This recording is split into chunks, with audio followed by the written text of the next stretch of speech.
Bonsoir mes chers abonnés.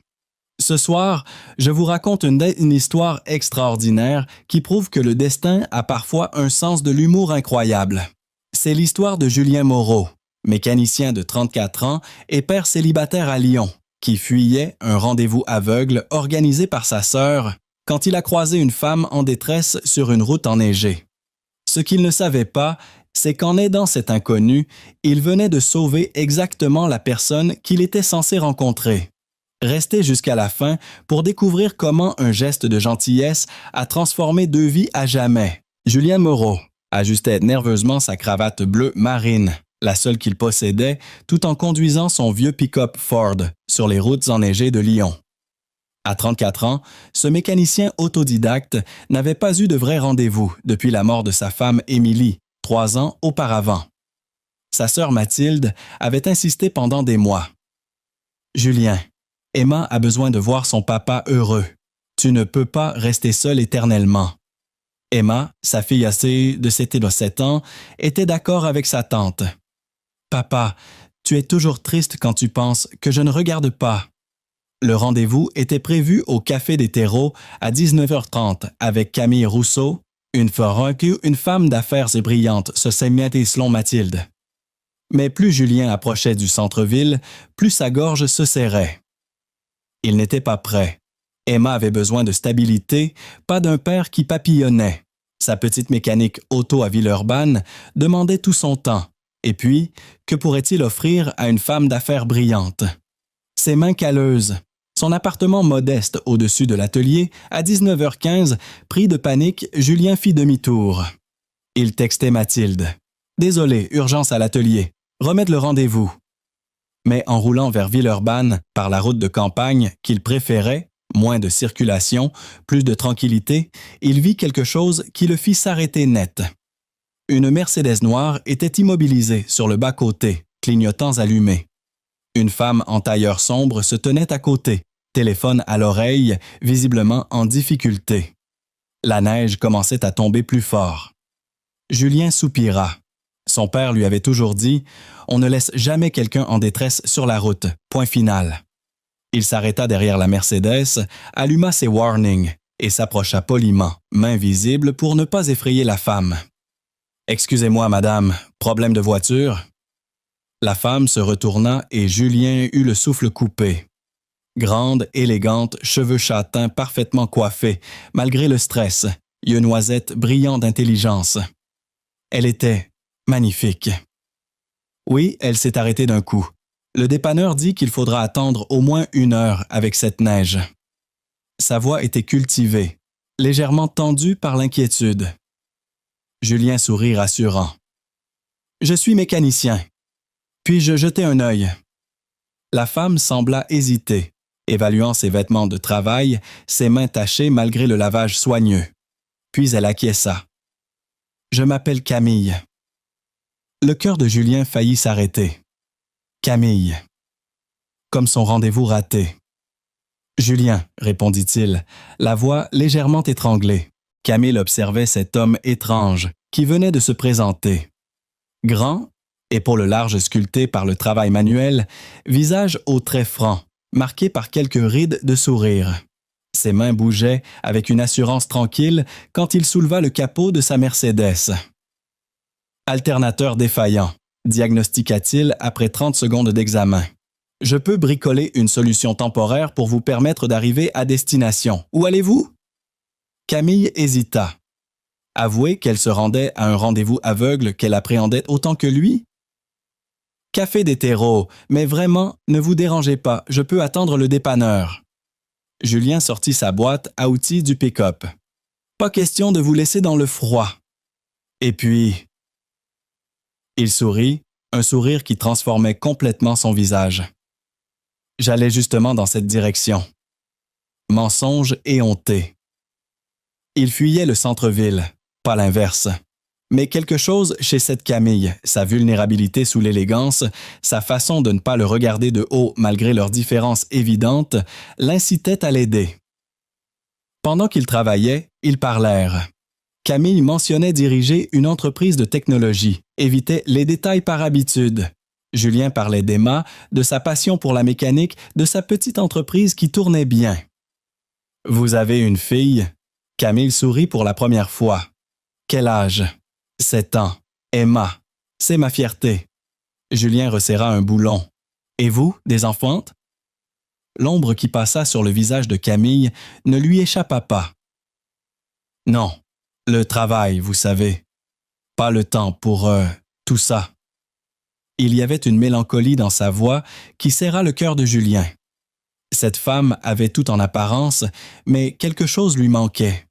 « Voilà, ça devrait tenir jusqu'à votre destination. » Il referma le capot, essuya ses mains, « Mais faites réparer ça rapidement. » Camille fouilla dans son sac, sortit son portefeuille. « Combien je vous dois ?» Julien secoua la tête. « Rien du tout. Joyeux Noël. » Mais Camille le regarda déconcertée. Dans son monde, tout avait un prix. « Ma femme disait toujours qu'on récolte ce qu'on sème, » expliqua Julien doucement.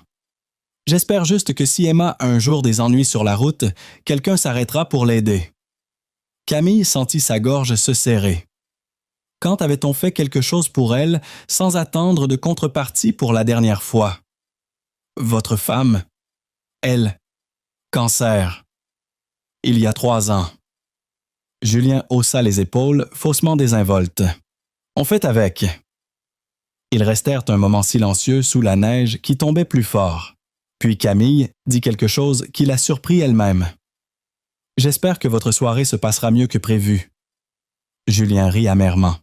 « En fait, je fuyais un rendez-vous arrangé. Ma sœur s'inquiète pour moi. » « Vraiment. » Camille sentit quelque chose de chaud s'épanouir dans sa poitrine. « Quelle coïncidence, moi aussi. » Ils arrivèrent au Café des Terreaux presque en même temps, Julien suivant les feux arrière de la Mercedes dans la circulation ralentie par la neige. Le petit établissement chaleureux brillait de 1000 lumières de Noël, refuge parfait contre la tempête qui s'intensifiait. Camille se gara la première. Julien hésita un moment dans son pick-up. Il pourrait partir maintenant, rentrer chez lui, oublier cette rencontre troublante. Mais quelque chose, peut-être la solitude qu'il avait perçue chez cette femme élégante, le poussa à couper le moteur. Ils se dirigèrent vers l'entrée en même temps, Julien tenant galamment la porte. La patronne, Madame Dubois, une femme ronde au sourire généreux, les accueillit. « Bonsoir. Vous avez une réservation? »« Oui, » répondirent-ils en chœur, puis se regardèrent, surpris. « Camille Rousseau, » dit Camille. « Julien Moreau, » ajouta Julien. Madame Dubois battit des mains, ravie. « Oh, mais c'est parfait. Vous êtes nos fameux rendez-vous aveugles. Madame Mathilde et Monsieur Laurent ont organisé ça magnifiquement. Venez, votre table vous attend. » Le silence qui s'abattit fut assourdissant. Camille et Julien se dévisagèrent, la réalité les frappant comme une gifle. « Vous êtes Camille Rousseau ?» balbutia Julien. « Et vous, Julien Moreau ?» chuchota Camille. Madame Dubois, inconsciente du drame, continuait gaiement. « Allez-y, installez-vous. Je vous apporte la carte. Quel joli couple vous faites déjà. » Ils la suivirent mécaniquement jusqu'à une table d'angle, décorée d'une petite bougie et d'un brin de houx. S'assirent face à face, encore sous le choc. « Alors, » dit finalement Camille, un sourire incrédule aux lèvres, « vous fuyez un rendez-vous avec moi? » « Et vous fuyez un rendez-vous avec moi, » répliqua Julien, commençant à voir l'absurdité de la situation. Ils éclatèrent en de rire simultanément, un rire libérateur qui brisa la tension.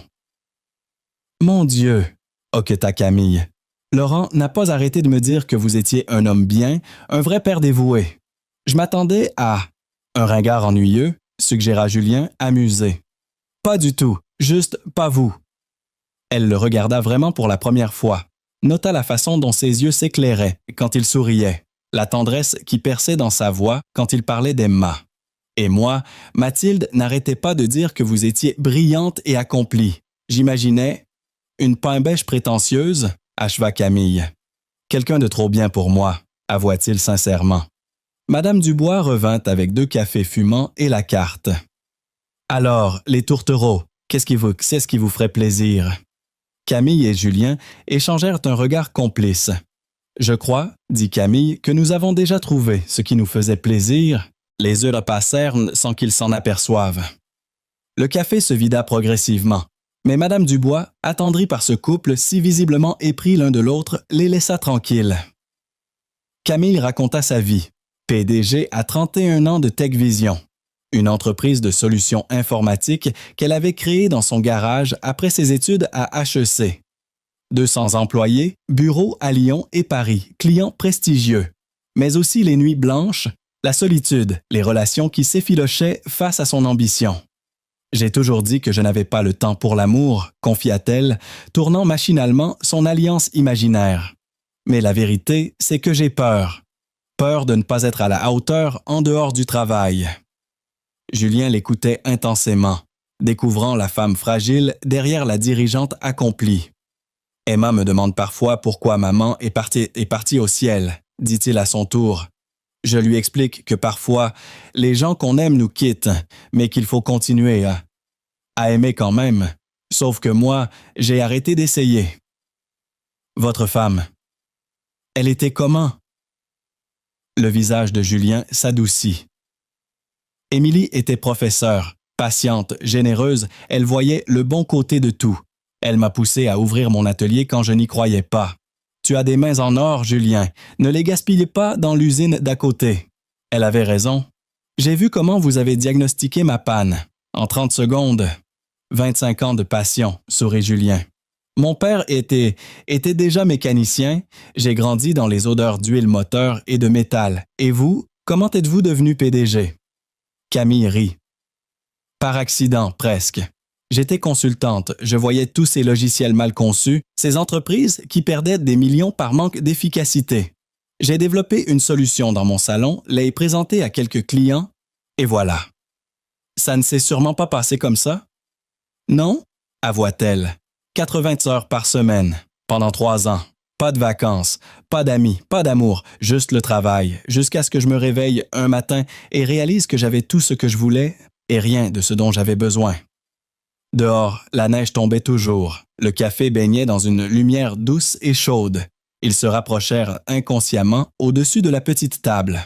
« Julien, dit Camille doucement, est-ce que vous croyez aux signes? Que voulez-vous dire? Ma voiture qui tombe en panne exactement là où vous passiez. Vous qui fuyez le même rendez-vous que moi. Le fait que nous soyons finalement ici, ensemble. » Julien prit sa main par-dessus la table. Ses doigts étaient doux malgré les durillons du travail. Émilie disait que la vie nous envoie exactement ce dont nous avons besoin au moment où nous sommes prêts à le recevoir. Peut-être avions-nous besoin de nous fuir pour mieux nous trouver. Une semaine plus tard, Camille était assise dans son bureau du 8e étage de la tour Pardieu, vue imprenable sur Lyon. Mais elle ne regardait que son téléphone. Julien lui avait envoyé une photo d'Emma construisant un bonhomme de neige dans la cour de l'atelier, langue tirée de concentration. « Elle veut te rencontrer », avait-il écrit. Elle dit qu'une dame qui rend papa heureux doit être magique. Le cœur de Camille avait fondu. Depuis leur soirée au café, ils s'étaient vus 3 fois.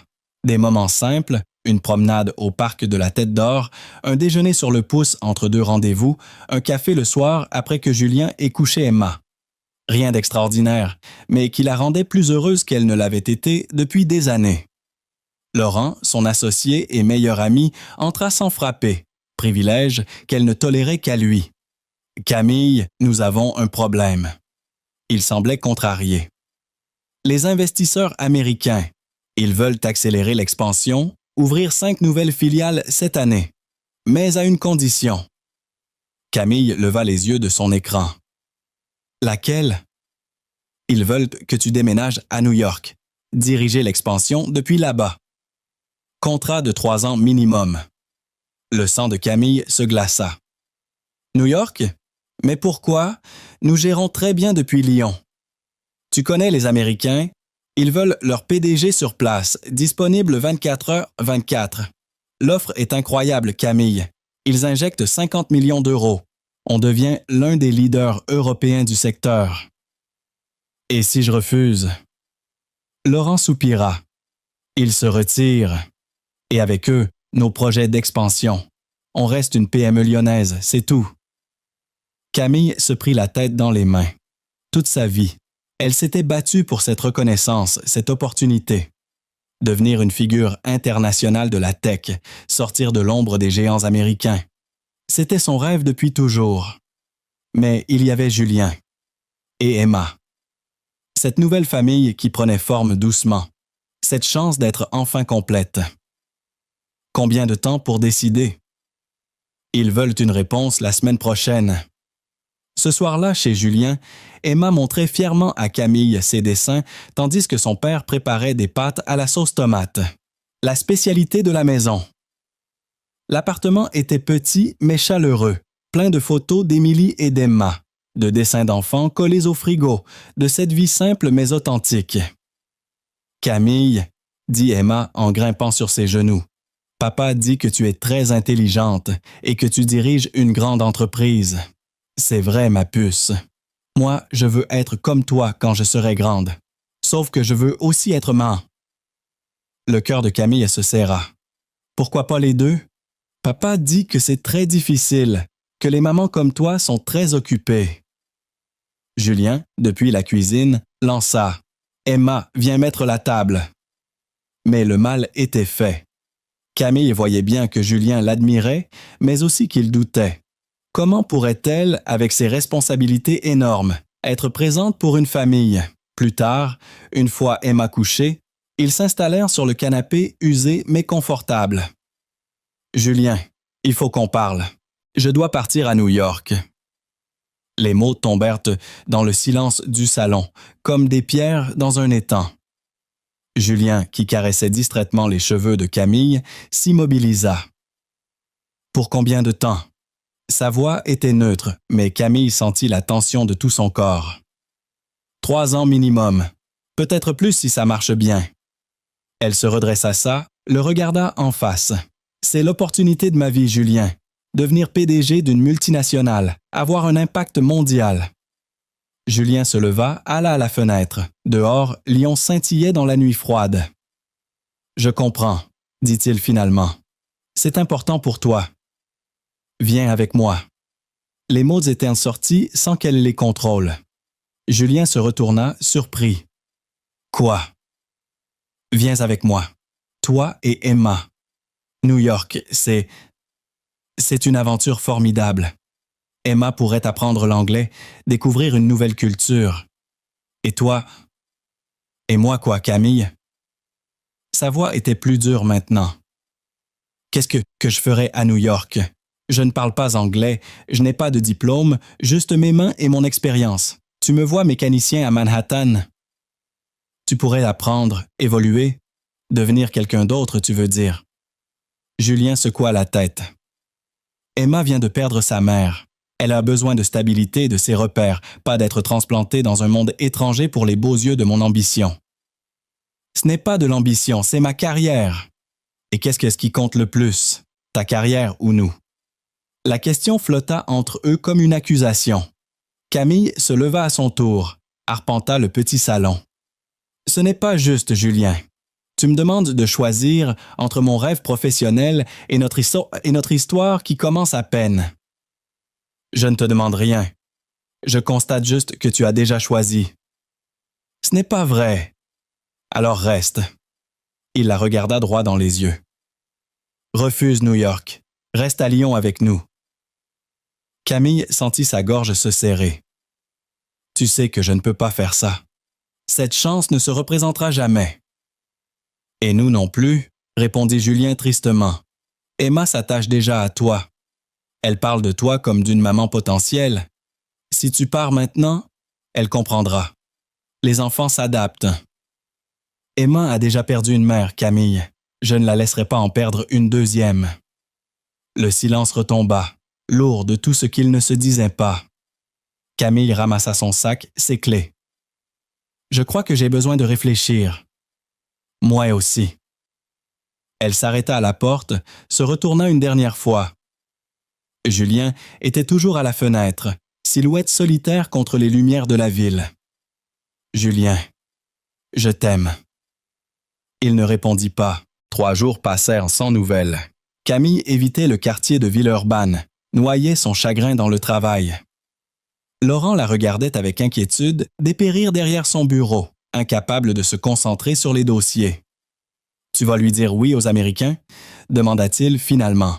« Je ne sais pas. » Camille fixait la photo de Julien et Emma sur son écran.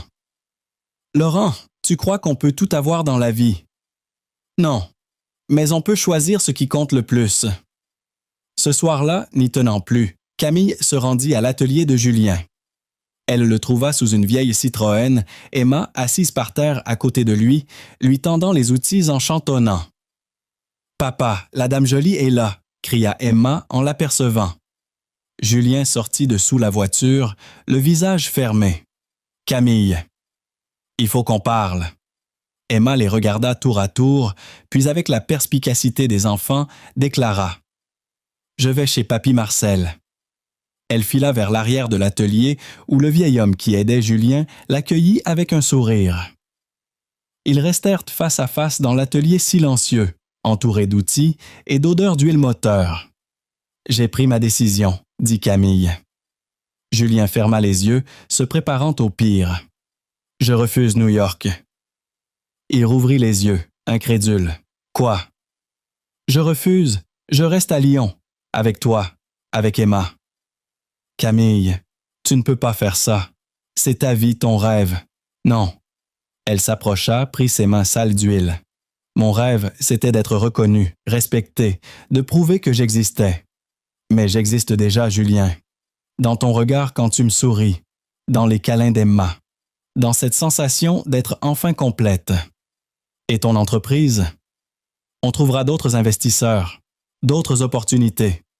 Mais toi, vous deux, ça ne se remplace pas. » Julien la prit dans ses bras, la serra contre lui. Elle sentait bon le parfum coûteux et l'espoir. « Tu es sûre? »« Certaine. » « J'ai appelé Laurent. On refuse l'offre américaine. On continue à grandir à notre rythme, en gardant nos valeurs. Et puis... » Elle sourit malicieusement. « J'ai eu une idée. »« Laquelle? »« Un partenariat, Tech Vision et Garage Moreau. Tu développes la partie mécanique connectée, moi la partie logicielle. Les voitures intelligentes, c'est l'avenir. » Julien la regarda, émerveillé. « Tu ferais ça? Associer nos deux mondes? » »« Nos deux mondes, non. Notre monde, Julien, le nôtre. » Emma réapparut, courant vers eux. « Alors, Camille reste? »« Je reste, ma puce. »« Pour toujours? » Julien et Camille échangèrent un regard complice. « Pour toujours, » promit Camille. Emma sauta dans les bras de Camille, puis de son père, les forçant à se rapprocher dans un câlin à trois qui sentait l'huile moteur, le parfum et l'amour naissant. 1 an plus tard, le petit atelier de Villeurbanne avait bien changé. À côté du garage traditionnel de Julien s'élevait maintenant un bâtiment moderne abritant les bureaux de Tech Vision. L'enseigne brillante annonçait fièrement « Moreau & Rousseau, innovation auto ».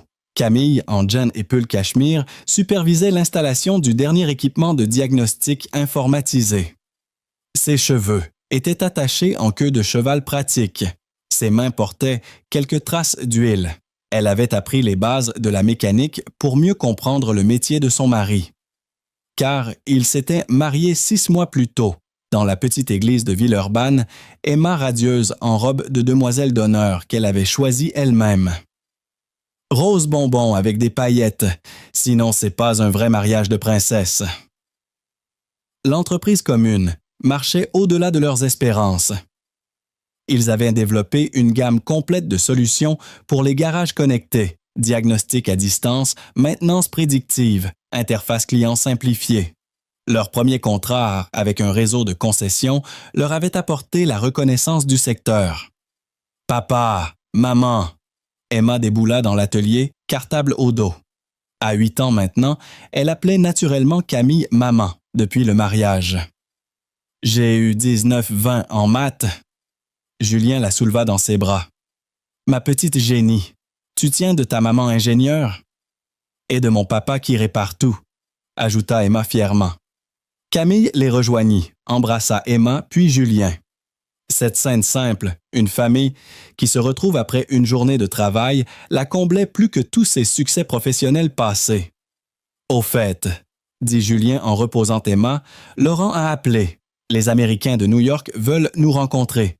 Ils ont entendu parler de notre concept. » Camille sourit. « Ils peuvent venir à Lyon. Nous, on ne bouge plus. » Ce soir-là, au Café des Terreaux, où tout avait commencé, ils fêtaient le premier anniversaire de leur rencontre.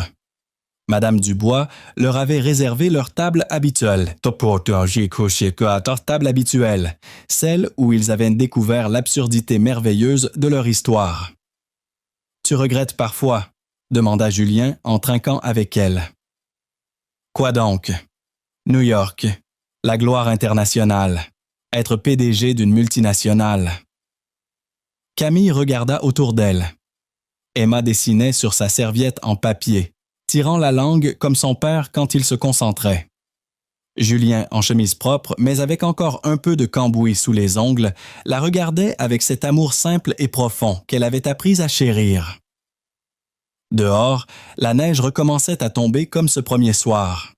« Tu sais ce que je regrette ?» dit-elle en prenant sa main. « D'avoir failli passer à côté de ça. D'avoir failli choisir une réussite vide plutôt qu'une vie pleine. Même si je ne suis qu'un mécanicien, tu n'es pas qu'un mécanicien, Julien Moreau. Tu es l'homme qui s'arrête pour aider une inconnue sur la route. Qui élève sa fille avec tant d'amour. Qui m'a appris que le bonheur, ça ne se mesure pas en chiffre d'affaires. » Emma leva le nez de son dessin. « Vous allez encore vous faire des bisous de grand? » Ils éclatèrent de l'air de rire. « Peut-être bien, » répondit Camille. « Alors fermez les yeux, je regarde pas, mais dépêchez-vous, j'ai faim. » Dehors, la neige tombait sur Lyon endormi.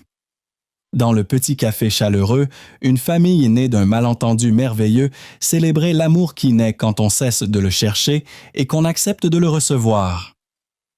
Parfois, les plus belles histoires commencent par une voiture en panne et un cœur qui accepte enfin de s'ouvrir. Voilà l'histoire extraordinaire de Camille et Julien qui nous enseigne une vérité profonde. Parfois, ce que nous fuyons le plus est exactement ce dont nous avons besoin. Camille croyait que le succès professionnel était tout, mais elle a découvert que l'amour d'une famille vaut tous les contrats du monde. Julien pensait n'avoir rien à offrir à une femme brillante, mais il possédait le plus précieux des trésors, un cœur généreux et sincère. Cette histoire nous rappelle que les vrais miracles naissent des gestes simples, s'arrêter pour aider un inconnu, choisir l'amour plutôt que l'ambition, savoir reconnaître sa vraie famille quand elle se présente. Dans notre époque où tout va si vite, où la réussite se mesure souvent en chiffres, souvenons-nous de Camille qui a préféré un garage de banlieue à un empire international, parce qu'elle avait enfin compris que la richesse, c'est d'être aimé et de savoir aimer en retour. Et vous, mes chers abonnés, qu'est-ce qui compte vraiment pour vous? Partagez vos réflexions en commentaire et n'oubliez pas qu'il n'est jamais trop tard pour choisir le bonheur plutôt que le paraître.